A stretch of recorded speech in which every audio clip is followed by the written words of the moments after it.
All right, everybody, welcome. We're back for another episode of the All Elite Murder Theater podcast. Obviously, as you can see, we're down a person. My lovely wife is traveling, so she will not be able to make this podcast. So we will not be having Tammy's Notes, which is a feature here. We'll have to catch up with her on that next week, but that's okay. We'll move on. We'll press on. So let's get into Dark Elevation real quick. All right, so we'll keep this brief because I know you did your summary of them, and I think that that's an awesome job. So if you haven't checked that out, hit the YouTube page and scope out the synopsis and the I guess quick analysis of Dark Elevation. I think it sums it up pretty well. One thing I have to ask, and maybe I don't know. Why does Taz hate Bryce so much? Did you ever notice that? A lot of people. I think that's just part of he's always in character. So I think he's always just trying to be Taz. Right. But yeah, you're definitely right about that. It's probably something just to have something to say on commentary, really. I don't think it's anything legit. You know what I mean? He seems to pick on Bryce the most.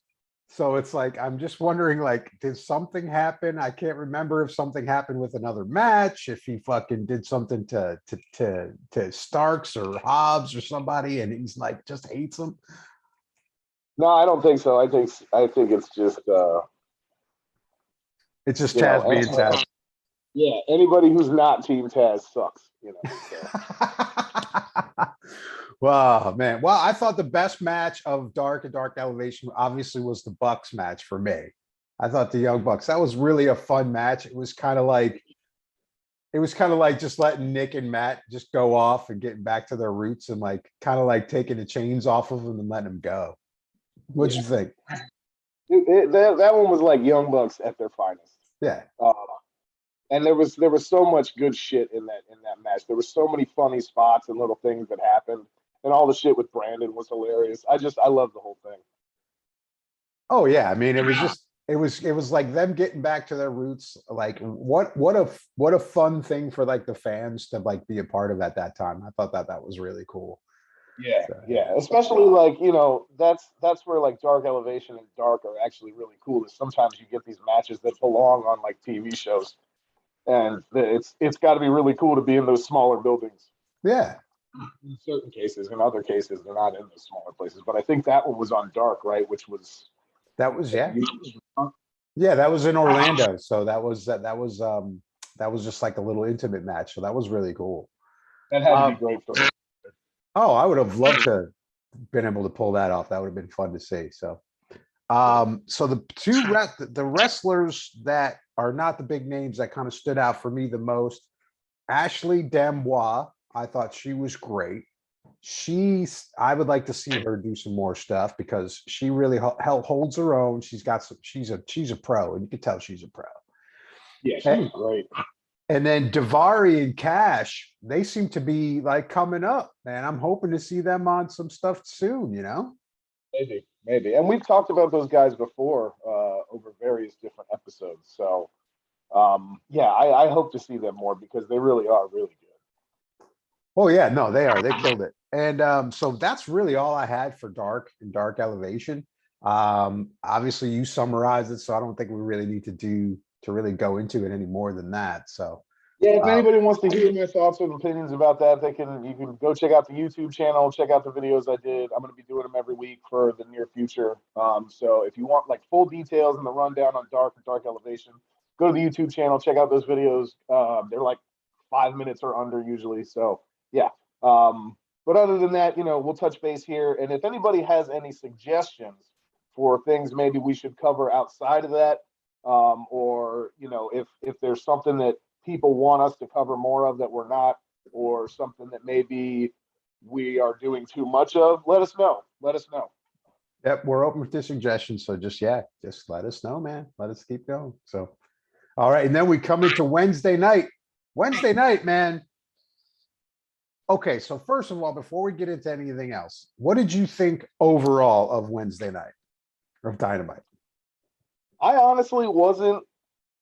I There was a couple things on Wednesday that I dug, but for the most part, it was like kind of a downer. It wasn't a great Wednesday. And I mean, I kind of felt the same way about Rampage. I think there was a lot of missed opportunities this week overall on the main shows. Yeah, this was a pretty big show, man. We had a change of the belt and everything on this one. So, I mean, Too little, too late, my friend. all right. Well, let's get into the first match. It was Adam Cole with Red Dragon versus Hangman Adam Page and the Jurassic Express.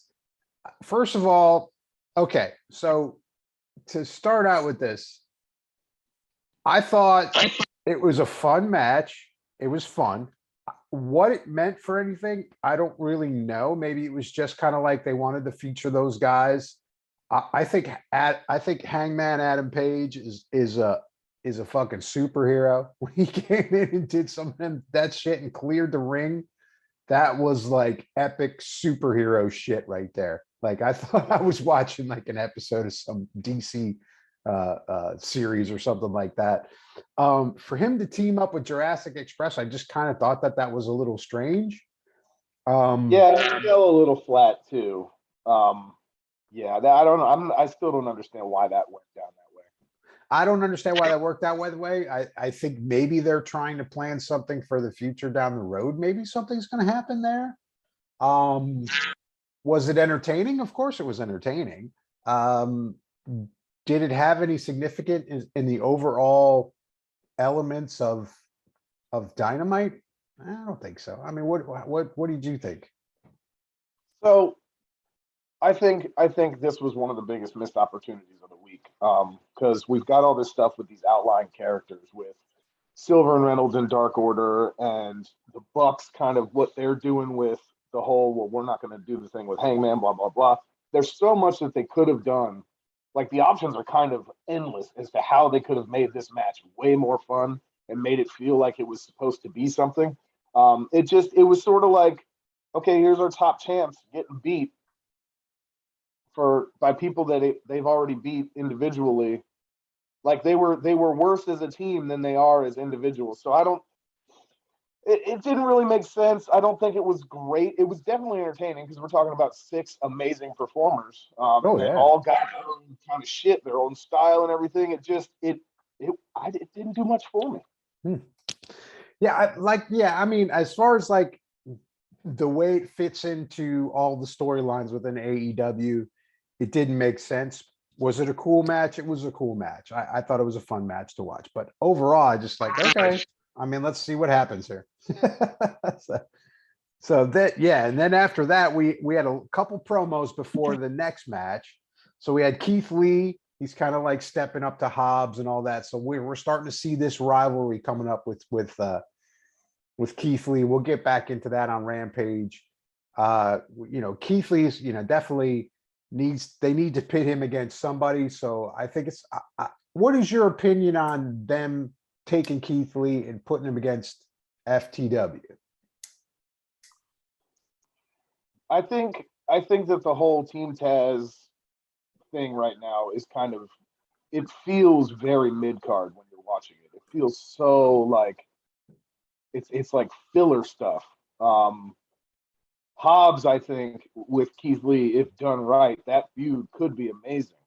Mm-hmm. And I think Ricky Starks having to like anything else to do besides talk about that stupid fake title, and just every week it's the same it's like the same story with a different person that they're picking on, and it's month after month after month of this stuff. And where the fuck is Hook?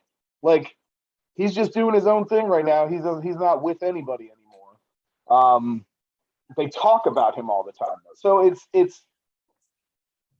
feels like very like, okay, well, what are we going to fill the space with fucking Ricky Starks this week? And we'll put Hobbs in there. And then, it's like Keith Lee. I forget who the last guy was that this was for a month and a half or 2 months or whatever it was, where it was these 2 guys and somebody they didn't like or whatever. Well, They did that with Brian Cage too. Remember that? Remember they did that with Brian Cage. Well, that was after the whole split and everything. Right. And at least there was a reason for that. There was storyline there built in. But with Keith Lee coming in out of nowhere, and then suddenly they give a shit about what he's doing, like the whole like Rampage is my show thing.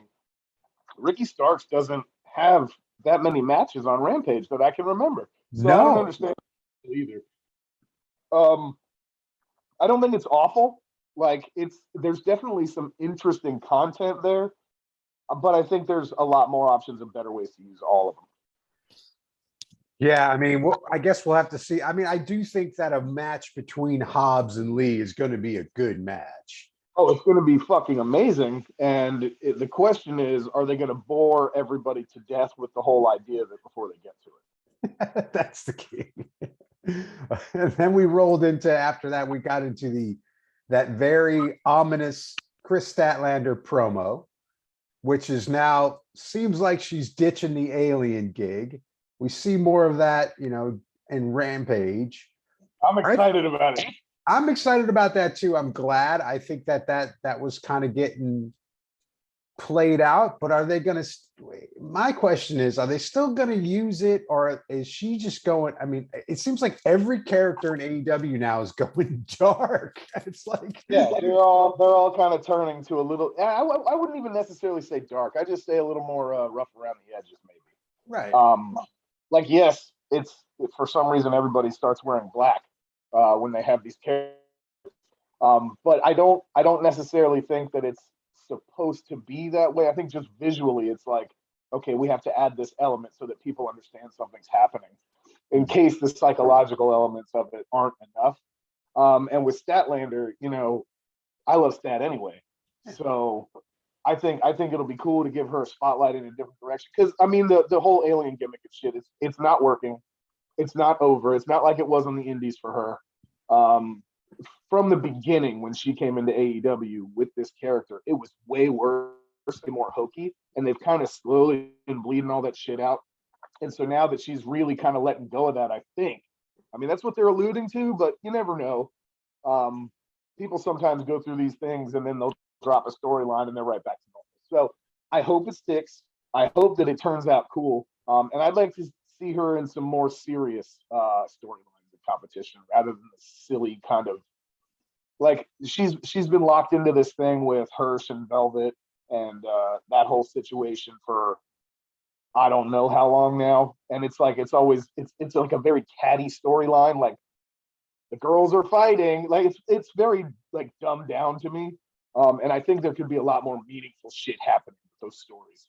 So I want to see all that end and have her move on and do some cool stuff with some people like, Hikaru Shida and Serena Deeb and Jamie Hayter. That's like that feud could work really well without all the other dumb shit.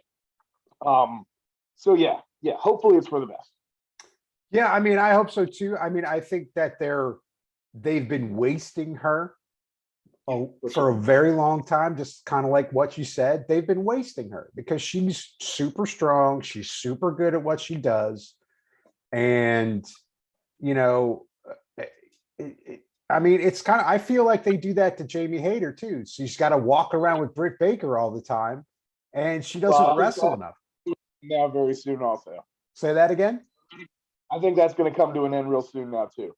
I think so too. Once the belt gets changed and all that stuff, now that we've had a changing of the belt, I mean, I think that, but is it going to be Hayter becomes stronger allies with Baker, or does Hayter be like, all right, I'm done with this chick? You know what I mean?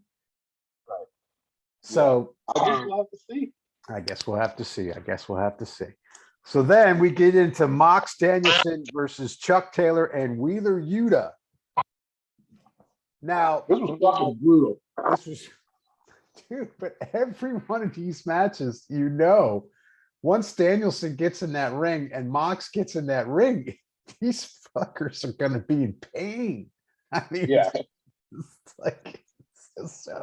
it was brutal. But I'm going to say this: Chucky T held his own, man. He was doing well against them. And so was Wheeler Yuta. They held in there, man. They took a fucking shellacking like men. I mean, they took a hell of a beat. And I think for both of them, this may have been like the best level we've seen both of them at in a while, especially Yuta. Yuta particularly stood out for me because I'm never really that entertained by him. And this match, it just felt very big. It was like a big fight kind of vibe. Yeah, I dug it. Yeah, I mean, I thought it was cool. I thought it was like Yuta and Taylor, like, we got to prove ourselves, man. Like, we can hang with these dudes. You know, we're just not going to get run over by them. And I think they did a good job of selling that. And Yeah. so I really like, this is probably one of my favorite matches, like pretty close to my favorite match this week, you know, between all the shows, because, Yeah. you know, they took beatings well. They made it look plausible that there's a possibility to beat him. They have that element that Yuta might join with Mox and Danielson and get into that group, which he's kind of been getting ostracized by the best friends, especially with Trent in there. I mean, if you watch BTE like we do, you'll see that, you know, he had the piece of poop on his, he goes, "That's you, Yuta, you're a piece of poop," on his fucking, on his knee pad and shit like that. So it's like, I mean, obviously they sound like they're setting it up for that, which would be very cool, man. But my question is this: is Yuta nasty enough to hang with these dudes? So, okay. First of all, this whole gimmick, I think, is really already working. I think the whole thing is great. The idea that you've got Bryan Danielson and Jon Moxley, and they're being like glued together with William Regal, you know, and it's this thing where they're going out to see who's up to snuff, basically, right? Like, if anybody needs to get tested, this is the program for them. And I think, you know, this whole thing of can they handle it? Are they good enough? Are they on that level? Nobody's going to be on their level, but it's going to be the people that can get through their best and make it out of the match, walking and still talking. You know what I'm saying? Like, those are the people that are going to be recognized as being up to snuff. So I think, particularly again for Yuta in this case, I think he very much proved himself to the audience and obviously in kayfabe to these guys as well. Now, they wouldn't be putting the spotlight on these guys if they didn't think they already had the juice. So I think the slap from William Regal said it all when he got that remarkably respected slap. I mean, he damn near knocked the dude's head off. He did. And Yuta was just like, "Oh shit!" Like, you could see it, like, in his face. He probably, the lights went out for a second. He definitely saw stars. I mean, that means you passed the test. So, yeah. I don't know, man. It's I think he proved himself big time. Oh yeah, I think so, and I think it's cool. I think it's cool that the way they're running this plot line. I like this plot line. It's like, let's see who the toughest of the tough is in AEW, and if you're tough enough, then you can get in there, and we'll make you better. And I think that they're going to create a wrecking machine in AEW that's going to be a whole shitload of fun. That's going to rip through everybody else, and I'm psyched about this plot line, and I can't wait to see who they incorporate into this group here that they got going of just tough bastards. Yeah. And I also think it's particularly interesting that we've got this cream of the crop professional wrestler gimmick running, along with also the FTR stuff, and what they're doing right now is kind of in that same line. But we're running this in tandem with the new Jericho gimmick and his crew and the whole sports entertainer thing. We're doing both at the same time. I think it's really, really cool. And I think this is all going to end up being part of a huger story later on. I agree with you. I was just about to mention that. I was just about to say, hey, now that we're throwing in Jericho, who is like sports center. Now, we'll get to that. I got a couple questions about that, but we'll get to that when we get to that. So So there was two promos before we get into the commencement, and then we'll get into the commencement. But yeah, I mean, I was just about to say that seems like it automatically pits them against one another, right? I mean, automatically. So so then we have after that we had FTR had the promo. They're basically hinting at a new manager, and then the Bucks step in. And so, what did you think of this little promo here? This seems like it's This whole thing with the Bucks and FTR. They had a social media feud for years. And it's been on BTE a bunch of times, and there's this whole thing with them. So anytime the four of them are like doing anything, it's extremely entertaining to me. I really, really think that there's a strong chance Bret Hart's coming in. I think it's going to be amazing when he does, because now you're adding another layer of this very serious professional wrestler stuff to the company. With FTR, they've always pushed like real tag team wrestling, no flippy shit and just beating the shit out of people. And Bret Hart's a great person to come in and kind of elevate that gimmick and make it seem more legit, rather than wondering, okay, are these guys just fucking around all the time? Because they're so serious that sometimes it seems like a joke. To have the Bucks in any part of that, I'm all for it. I can't wait to see where all this goes. Yeah, we'll be on the lookout for it. It looks like it's fun. I like FTR. I think, like I said, man, they're great wrestlers. They're just not as shiny as the other ones, and they're not as, you know what I mean? That's really what it comes down to, you know? There's no gimmick. It's just two guys that love wrestling. Yeah. Which is, that's perfect for Bret Hart. So yeah. Fingers crossed, we get to see the excellence of execution pretty soon. There you go. And then we went into the Acclaimed promo versus Lee. And then Hobbs and Stark step in and says, hey, man, everybody's taking over this stuff. This is our night. This is our thing. We got to prove ourselves. We talked about it a little earlier.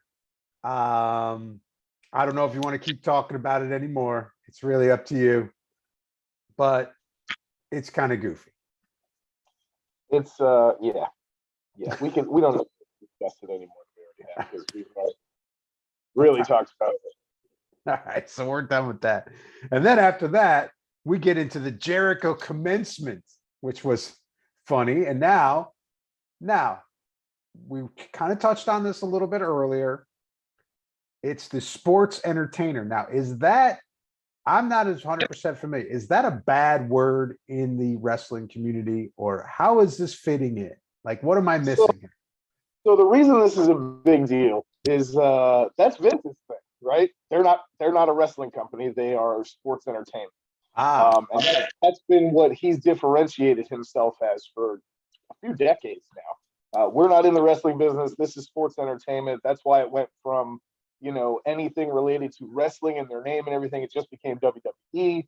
So the fact that Jericho knows that whole game, and that is what he that's his bread and butter. Like his main chunk of the business came from, yes, a little bit of WCW, but mainly in the 90s, the Attitude Era through WWE. He was sports entertainment, like top level. So he gets the vibe and he gets the gimmick. And I think for all the fans to know that we look to AEW as that alternative, a different thing, it's better because it's real wrestling. It's not bullshit. For Jericho to pick that and say, well, I'm a sports entertainer. He's kind of like telling everybody, you're a bunch of idiots, and I don't care if you want professional wrestling, because what I do is way better anyhow. So yeah, and he knows that the AEW fans don't want that from this company. So to use the words alone was like a big FU to everybody. I thought it was so funny, man. I love it. Well, I mean, I love the fact that he looks like he's trying out for Faster Pussycat with his outfit on. I mean, he's going total glam. I mean, what happened here, man? He's missing like a couple of bandanas, and that's about it, right? I mean, he's going full dickhead. It's so rad. And then he's got like 2.0, which is now not 2.0. It's Matt Menard and Angelo Parker, right? Right, And- but they don't have a tag team name anymore, I guess, right? Because right. he didn't give them a name. Maybe they're just going to be the Sports Entertainers. I don't know. So These I think fucking names, man, Jesus Christ, we just finally figured out what their names were. And now we're going to have to learn something new. I'm never going to remember this. Matt Menard. Is that like his real name, maybe? yeah. It's probably partially real. Same with, what's the other guy now? Angelo? Angelo Parker. Like Tammy couldn't remember him to begin with. Now with another name change, it's going to be even worse. Yeah. We're just going to have to stick with Squarehead and other guy. Squarehead, another guy. That's hilarious.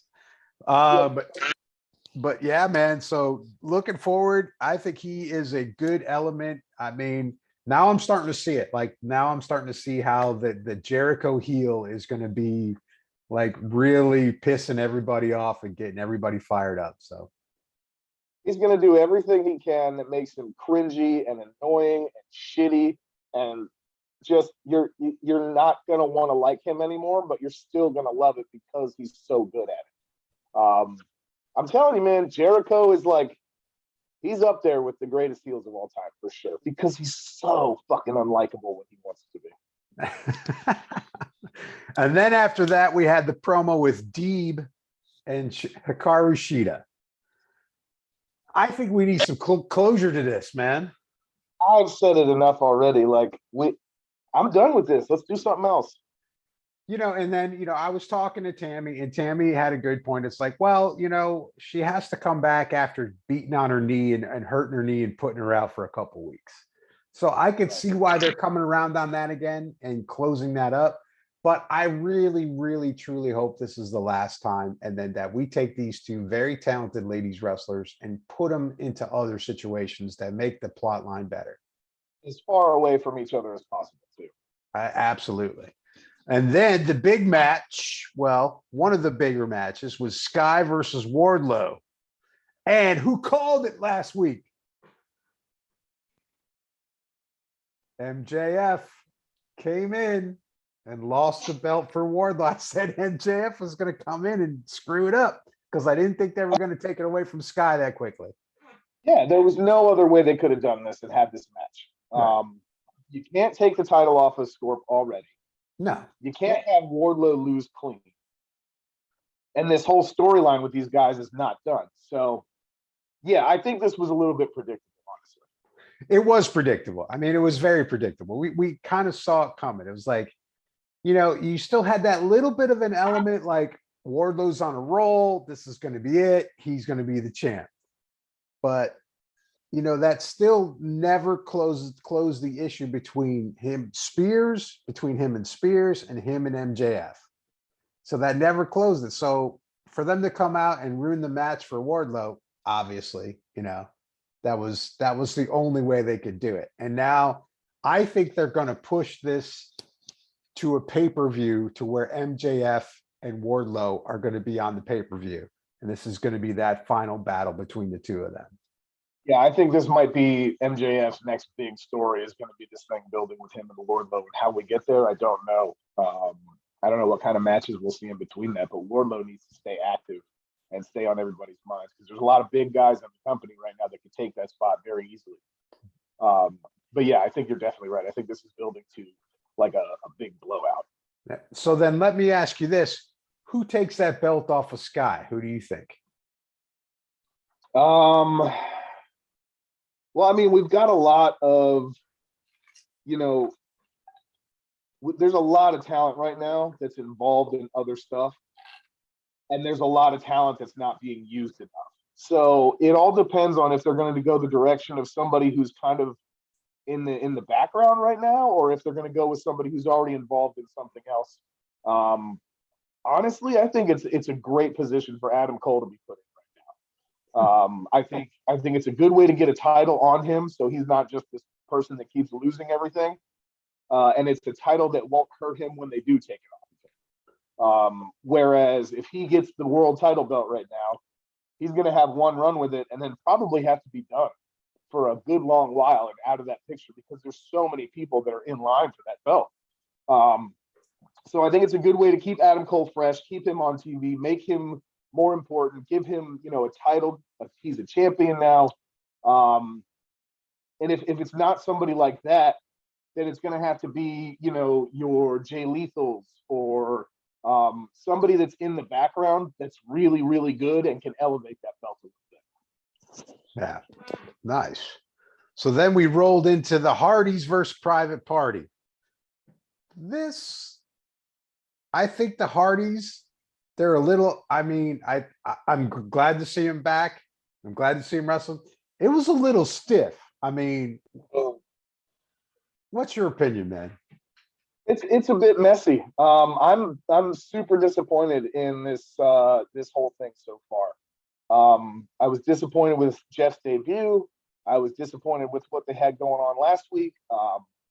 I'm not seeing the Hearties that we should be seeing, and it's making me question, like, did they miss like their prime run outside of the big company? Like, they may have jumped back there a little too soon because they could have, they had this great run in a couple other companies and on the indies before they went back over there. And now that they're both finally out, I don't know that they can still go like they used to. This match should have been fucking epic.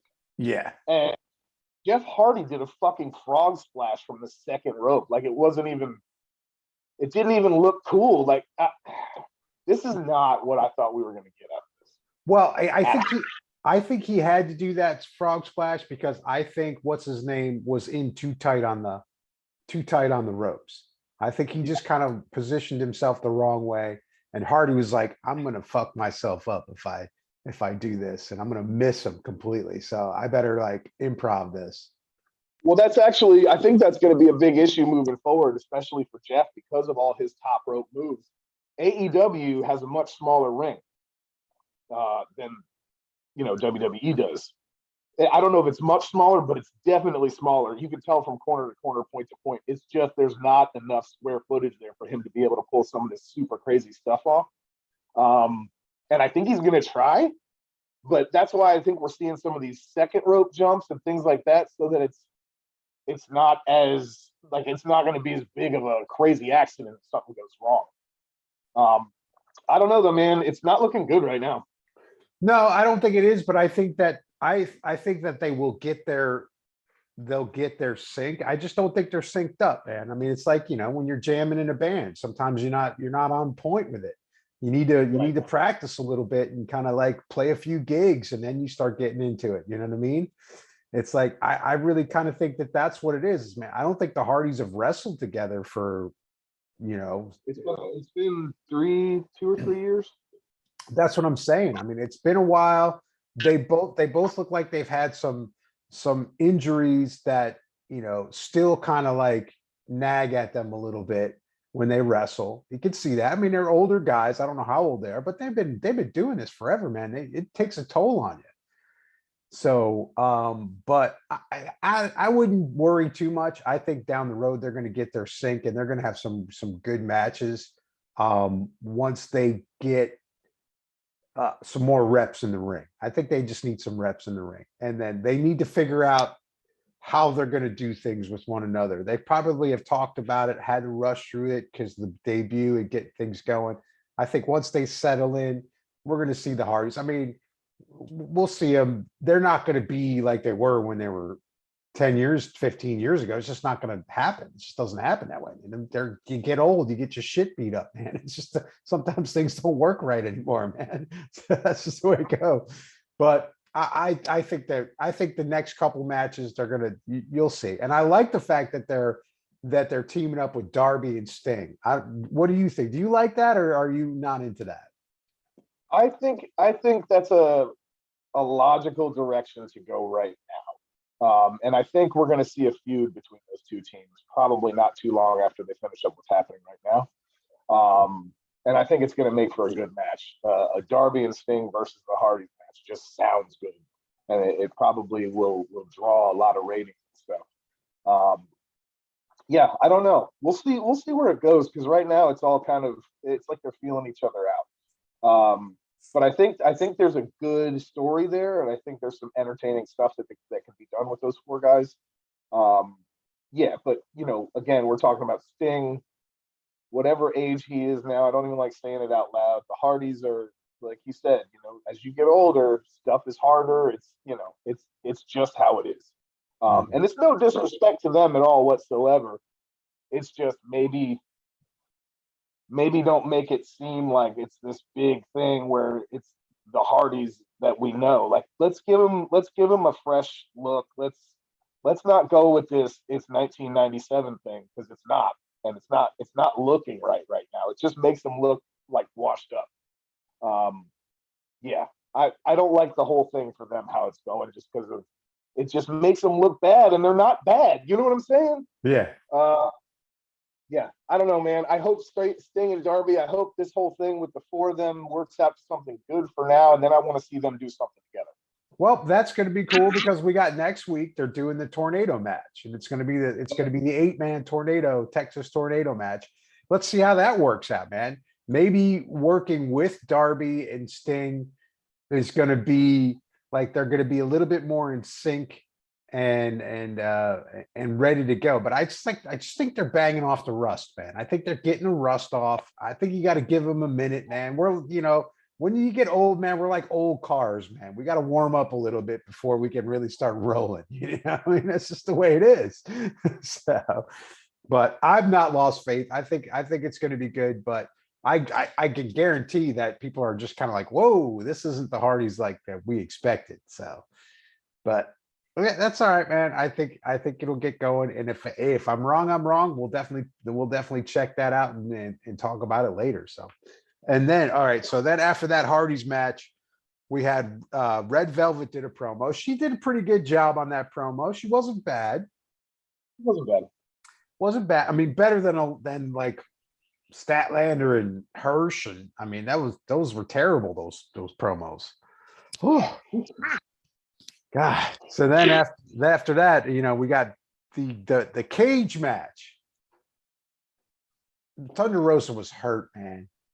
You could definitely tell. was working hurt. Like even from the very second she came out on the ramp, like she just didn't have that normal like.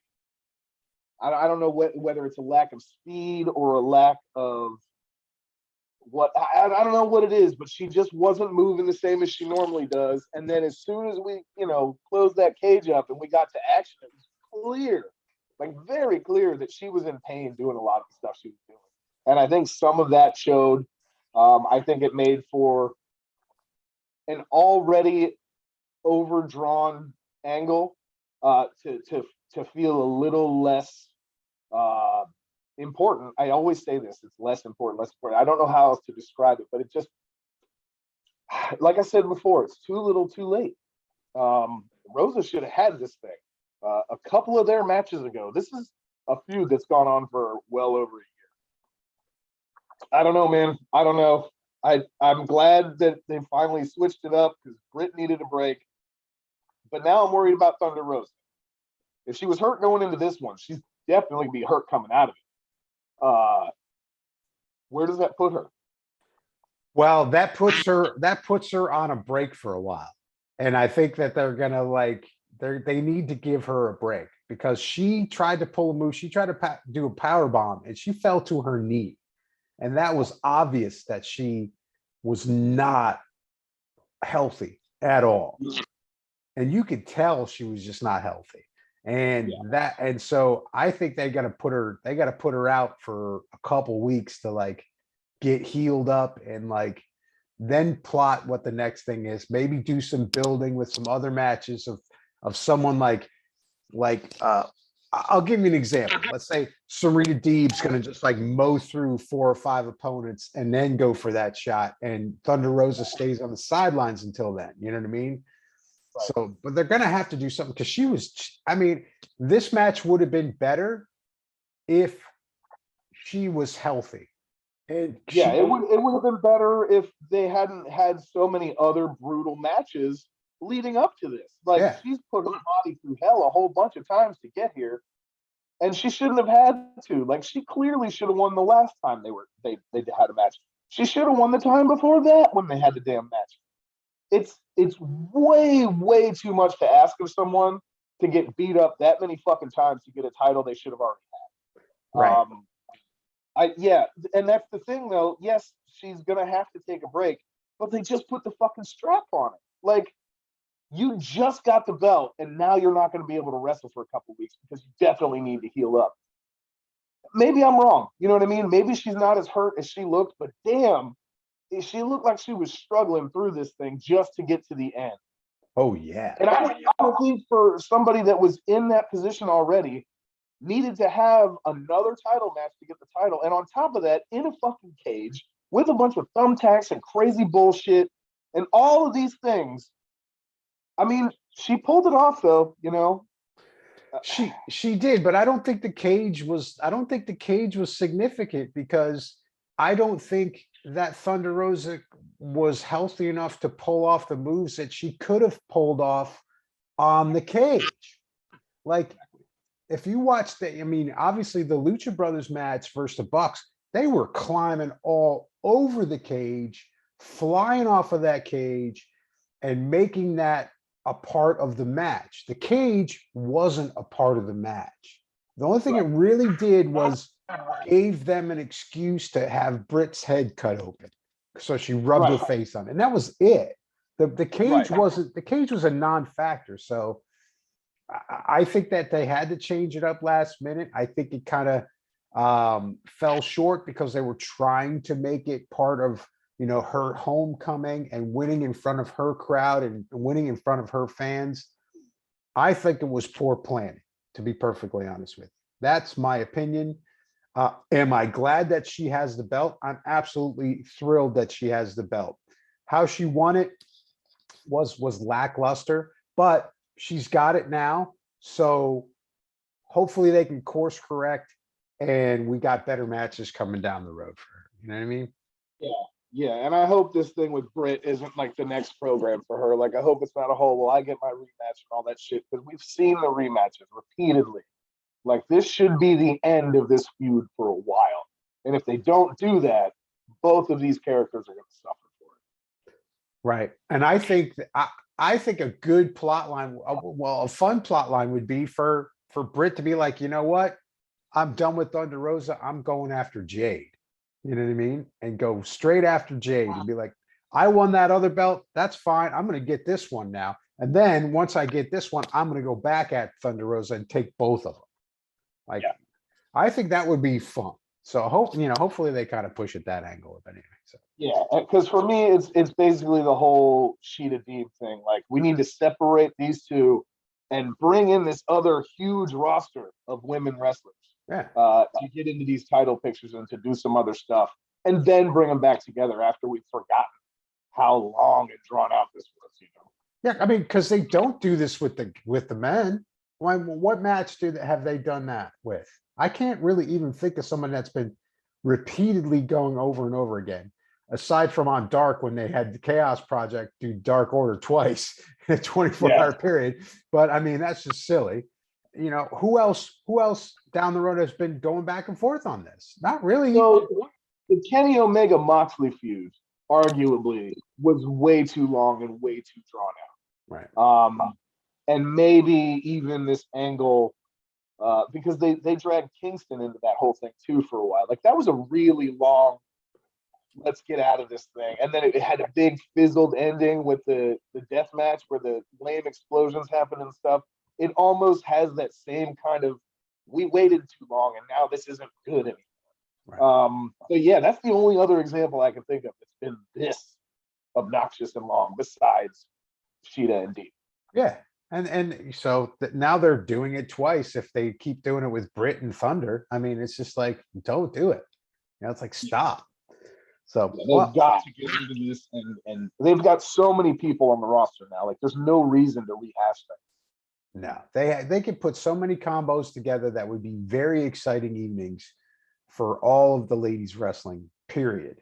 So I mean, hopefully there's a ton of performers I haven't seen Rosa with yet. Yeah. I want to see all those matches before I have to see her in Britt. There you go. Perfect. So then we jump into Rampage, and we got Butcher versus Darby. Friday night. So Friday night what? Friday night run-in, not Rampage. Almost every single segment on this show had a run-in of some kind. The only one I think that didn't was nope. I think every match that was on this card had somebody do a run. Yeah. Literally the entire night, it was just run-ins after run-ins after run.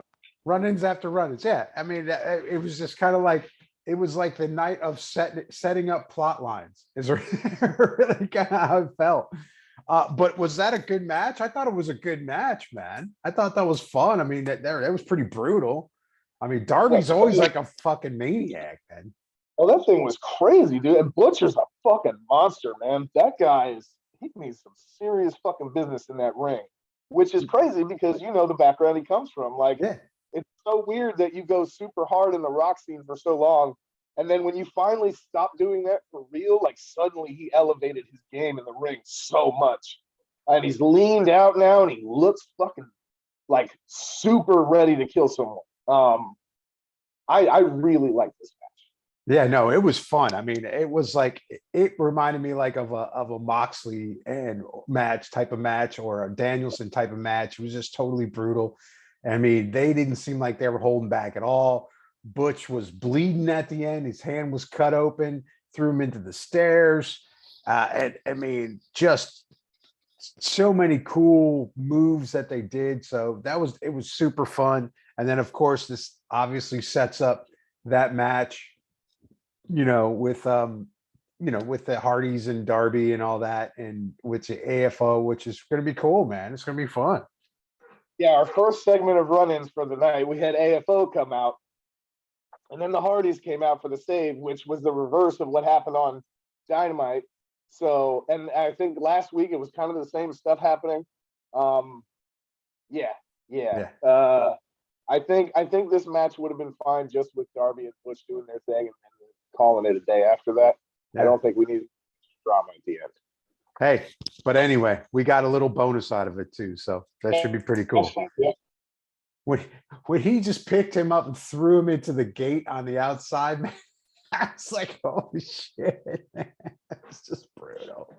But yeah, man, it was cool. I was like, whoa, man, what a way to start Rampage, man. That's really cool, man. Yeah, Darby up in the barricade, didn't he? Yeah, he did a couple times. So then after that, we had the Scorpio Sky, said everybody's got excuses. And then you had Paige Van Sant, says she's got the looks, she knows how to fight, and she's got the money. I know you don't like Paige, but we'll have to see how her in-ring skills are when it comes to that, and where she's going to fit in with everything. I will say for a super early promo for her, this wasn't terrible. It fits her character, and it goes along with everybody saying you don't belong here. Yeah. So I respect it. Yeah. I think she's going to surprise us, to be perfectly honest with you. She's, let's mark this down. And I think she's probably going to do a couple matches against Jade, and she's strong, man, for a little thing. She's very strong for a little thing. So she's going to be fun to watch. Maybe I haven't explained this the right way. The only reason I don't think she belongs there is because there's so many people that were already there.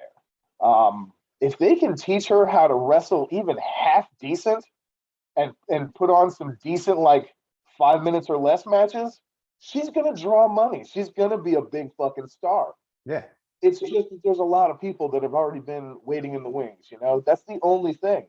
So far, though, she's looking like she's going to be very successful here. So hats off to her, I guess. I don't know. I still would rather see a whole bunch of other people in this spotlight right now. Well, there might be some other people that take her down. You know what I mean? So that might be cool. Maybe the fact that they're bringing in a legit like star from another sport is going to elevate other talent. Maybe some of her competition is going to get elevated by being in a ring with her because she's going to draw all these eyes and everything. So maybe there's going to be a good side to it. I hope that's the case. I hope it's not just her coming in and shitting on everybody that's been around a while. There you go. Ah. And then we got into the legit versus Velvet match. What did you think of this? What did you think of this match? So the match itself was pretty cool. I'm a little tired of this whole Layla Hirsch, Red Velvet, this stuff that's been going on. Like I said earlier, I don't even remember how long this has been a thing now. And we've had various different versions of who's fighting who and who's mad at who. I loved Statlander's walkout on this one. Yeah. I thought the whole thing, it showed a different side of her. She has another, like, this kind of, I'd hate to say dark because it's not. She just seems a lot more badass here. And I think that with doing that, Velvet looks good in this match, I think. Oh, yeah. I think Layla Hirsch has come a long way. And I think that doing a feud with her and Statlander now might actually be okay. If they do it correctly and they can keep the stupid promos out of the way and just have these two go out and have a hell of a fight, like a 10-minute match, I think it could work really well. There's so many things they can do to screw this up right now, though. I will say this. After watching that match, I really liked the way Red Velvet countered all of Legit's moves. I thought that was really cool. Like, I was getting cold on Velvet for a while because I was like, I don't know. She's kind of got her little moves and she was a little awkward on stuff. This match, she was very in sync with Layla Hirsch. She did a lot of good counter moves that I thought were really cool. And it kind of got me fired up about Red Velvet again to be like, okay, she's really good. She's starting to use more techniques and more thought to like countering every move. So yeah, I think it'll be cool, man. And I really, man, they've got to get a tag team division in the women's matches, because I think that would really like highlight all of the things that they're trying to do. So hopefully that they do that, because there's a lot of like ladies that are teaming up that really, it's like, why tag when there's no goal to it? You know what I mean? Right. And that's part of the reason I think Bunny Penelope Ford thing didn't last longer than it did. There's not really a title picture for them to go with that. Same with Ty Conti and Anna Jay. And the list does go on of these teams that have been kind of thrown together, and then some of them do really well, some of them maybe not so much. But they definitely do need like a second set of tag belts if they're not going to let the women compete for the main ones. Yeah, I agree, because man, it's like it just kind of like throws the whole that whole death match with Anna Jay and Ty Conti between the Bunny and Penelope right out the window. And now we haven't seen Penelope since then. She's basically disappeared at this point. She's disappeared, and she's one of the better, if not top 5 in the whole division.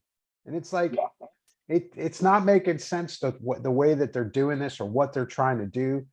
And I don't know. I haven't heard that Penelope's been hurt. I haven't heard that, I've seen the Bunny. We've seen the Bunny with Emi Sakura on Dark. We've seen her on Elevation. I mean, but now we see no Penelope, and they were a team and they had one of the best matches that night. I mean, and I'm kind of confused of what they're trying to do here. So, well, I think this is a side effect of having this many people on the roster. You've only got so much TV time, and really, it also goes to what I was talking about Paige Van Zant. Like, there's so many people that are getting swept under the rug right now as it is, and I think a lot of people they don't have a story that they fit into right now. So where do they go? They can't do anything. They're going to sit in the back, I guess. That's why I'm hoping that this whole Ring of Honor thing and all that, supposedly there's still going to be a weekly show.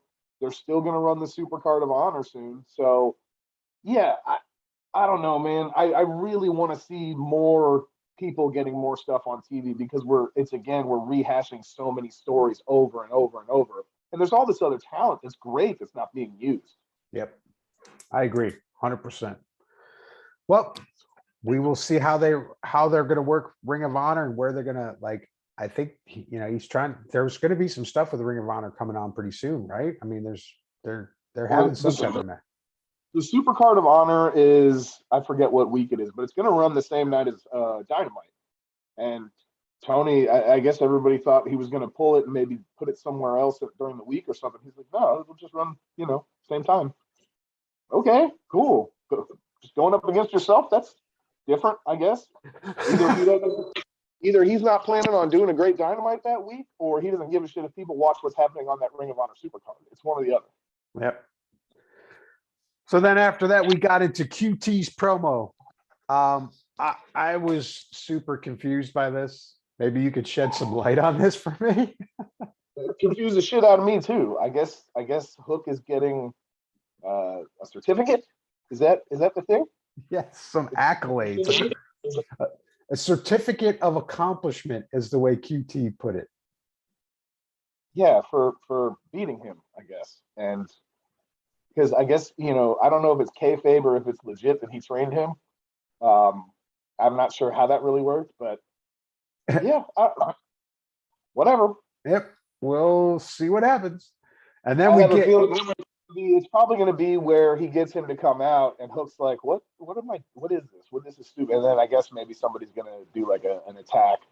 Then Team Taz will get involved maybe. Maybe that's what they're doing. I can't see any other way to go this like that. It's weird, man. It's very weird. So only time will tell on that one. So, and then we got into the House of Black versus Bear Country and Fuego del Sol. Now, before we get into this, I was like, this is weird. Yep. And then I watched it. I watched it and I was like, oh, that's pretty cool. Yeah. Yeah. The same. Exact same. When I found out, I was like, they're doing what? Yeah. Why? What the hell is why? Because we're slapping Bear Country into this thing for no reason all of a sudden with House of Black. And then you're going to give him a third partner, and it's going to be Fuego, also not involved in their story at all thus far. But this was a really cool match. Yeah, it was. It was fun, man. I was shocked. Yeah. Well, the really cool part was when Brody flies out of the ring, Malachi flies out of the ring, and then Buddy pins Fuego. That ending was sick. That was totally sick, man. I was like, oh, that's the shit right there. Like, I really wonder though, like, whose idea this was. Right. It almost seems like maybe one of the guys in House of Black was like, hey, we think these guys are awesome. Let us have a match with them or something. Yeah. Because what person in the back in their right mind would have said, oh, we'll put them together? Like that. There has to be a reason for this somewhere. I don't know what it was, but it made sense and it worked really well. If they do these weird matches and stuff, they have to be good. So thank goodness this was awesome. It was. I thought it was really cool. I thought it was really fun. And I think, I think that Bear Country has probably wrestled Brody and Malachi over in like PWG and over out in California. So they were probably very familiar with them. They're big dudes, so they match up real well with them. And then Fuego's like this high flyer, which was kind of really, it was kind of like the wild card in it, which was kind of fun. You know what I mean? Yeah. Because it almost felt like a backup plan, like something they were gonna do wasn't able to happen. It almost felt like they were like, oh, okay, well let's put Bear Country and Fuego in there. Yeah. And it, man. Fuego kicked ass in this one, I think. He was really good in this. He did. He was great in it. And the crowd was loving him.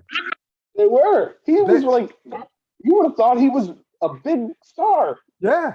No, they loved him, man. So, I mean, I thought it was, hey, there's some things, you can't question until you actually watch it and see how they're going to do it. You can be sitting there like, really? And then when it happens, you're like, oh shit, that was cool. That was fun. I liked it. That was a cool match, man. I gotta say, I was pleasantly surprised because I thought this was going to be a time-wasting shit show. But it was so good. It wasn't. It was fun. And everybody did a great job, man. It was fun. And then after that, we had this Penta Oscuro. I mean, And Alex, oh god. Why? He's never not going to be Spirit Halloween to me from now on. Like I'm always going to think that every time that he's on TV. Even if this whole thing goes away, I'm still going to remember him as being the Spirit Halloween guy. I just can't take it seriously, man. I mean, Yeah. the Lucha Brothers were so tight, man. It was so cool. And now we need Ray back. We need Ray Phoenix back. We need to get rid of this stupid shit. And in my opinion, I think it's junk. I mean, I think they're trying to be hardcore and they're just not pulling it off. There's so many good things right now going on in AEW that makes this look even worse, I think, too, because there's so many things that are, people are turning and this is happening and so is getting more mean and this one's getting evil and this one's a badass now and then what the fuck happened here? Like, is it a cultural misunderstanding? Like, are we missing something? Are they missing something? I don't understand what the missing piece is, but it is coming off really, really hokey.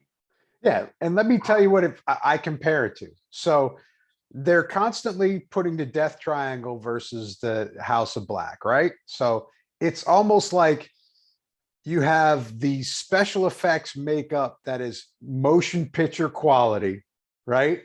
That is on a high level, that is a blockbuster film. And then you've got the motion picture of a bad B movie that some of my shitty songs are on, right? Right.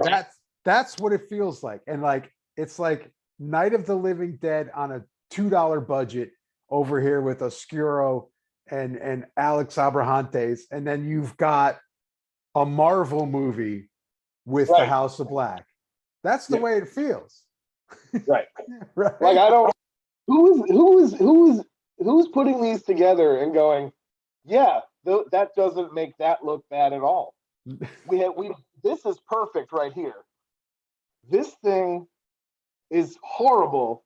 Let's put them close to each other so people can really tell how we can do something really well, and we can also do something that is just not going to work ever. Right. Like, I feel bad too because Penta's so badass, and like this Penta Obscuro thing could work without the stupid part.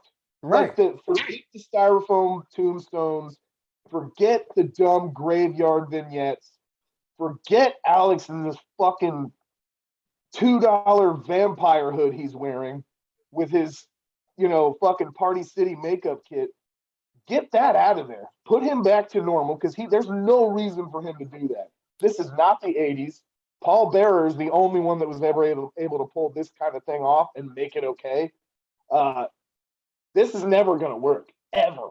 No. Ever. No. Not in this company where everything is super real and very, very, very well done. You know what I mean? It's exactly what you're saying, where it's like big, high budget, beautiful perfection versus a scary episode of Sesame Street. Like, what the fuck, man? I don't understand. I don't understand how they're letting this happen and nobody's saying, hey, this kind of sucks. We should probably switch this up a little bit. Right. And it wouldn't look so bad if the Death Triangle was feuding with somebody else. Mm-hmm. But you're feuding with the House of Black, who've got their shit so together, have their intros so tight, have all of their outfits so cool that it's just all of their promo packages are amazing. All their vignettes are amazing. Everything they're doing is gold. It's gold. And then you're putting it against something that's just so mediocre that it's embarrassing. I don't know. I mean, like, it's just not trying to hurt people's feelings or something. So they're like, just let him do it for a few more weeks. It'll work itself out. Right. Like, just fucking stop it. It's bad. Anyway, let's move on from that. So then we get to the final match of the evening, which is Caster versus Keith Lee. You go ahead, man. What did you think?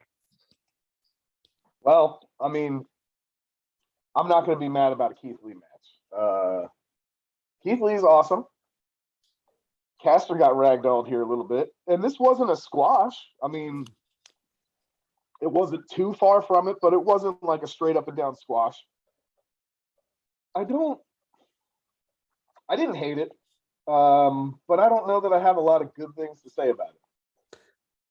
Well, obviously, this sets up more of the feud with, it sounds like the Acclaimed is going to have, yeah. And we've got Swerve coming in and teaming up with Lee, which is really cool. I think that's cool. I think that's going to be a lot of fun. I would love to see them take that fake belt from Hobbs and Starks and then just burn it in the middle of the ring, which would be. Yeah, I would like to see anybody do that. Right. Anyone. I don't care who it is. Somebody needs to get that thing and destroy it so it cannot be on TV anymore. Exactly. So obviously this is setting up for the future matches. The match itself was pretty cool, man. Watching Keith Lee wrestle is just, it's amazing to me that he could do those leapfrogs over the top of people with so much, with all the mass that this man has. I mean, the physics alone shouldn't allow this to happen. It's really like it messes with you when you're watching it. Like, how is he doing this stuff? Like it really defies gravity. It does. It's beyond me. And so what do you think of the pairing between Lee and Swerve? Has this ever happened before? Is this a new thing to AEW? Is this like, obviously they've been around each other quite a bit in their previous company. I can't recall a time when I've seen the two of them paired up. I can't really remember if I've ever seen the two of them against each other as opponents. But I will say this, the idea of these two potentially being a team against somebody like Ricky Starks and Will Hobbs, that's a perfect matchup. Even putting these guys just against the Acclaimed would be really cool. There's a lot of stuff that could happen with this pairing, and there's a lot of stuff that could happen for both of them individually. But man, I'm so tired of that FTW bullshit. Yeah. The FTW thing does make it a little bit anticlimactic, to say the least. It brings the gravitas out of it. You know what I mean? Like it kind of just deflates the whole picture. Yeah, absolutely. But fun to watch those two being paired up together, Lee and Swerve. I'm looking forward to that because it seems like they're very, very different. And so I'm really curious to see how they team together and how they work together. And I think I'm looking forward to seeing some matches in the future of that. So, but yeah, I think there's a lot of cool stuff that could happen from that. Sure. Whether they do it as a one-time thing or a multiple-time thing, or maybe they're just buddies, so that one of them's always around. I think it's cool. I really hope that we don't keep doing this thing, excuse me, where we're kind of making some of these people that should be big stars not seem that important. Yeah, exactly. But anyway, this Wednesday should be, looks like it's going to be fun. So we'll look forward to that moving forward. And I am hopeful for this week coming up that it'll be a little bit less rebuilding almost. I felt like this week was a lot of let's reboot some of these stories. Let's kick off some new ones. Let's wipe out some old stuff. I don't think they wiped out enough yet. I don't think they've built enough new stuff yet. But I'm hoping this week we'll get a little bit further along the line here and maybe get to some new and exciting programs.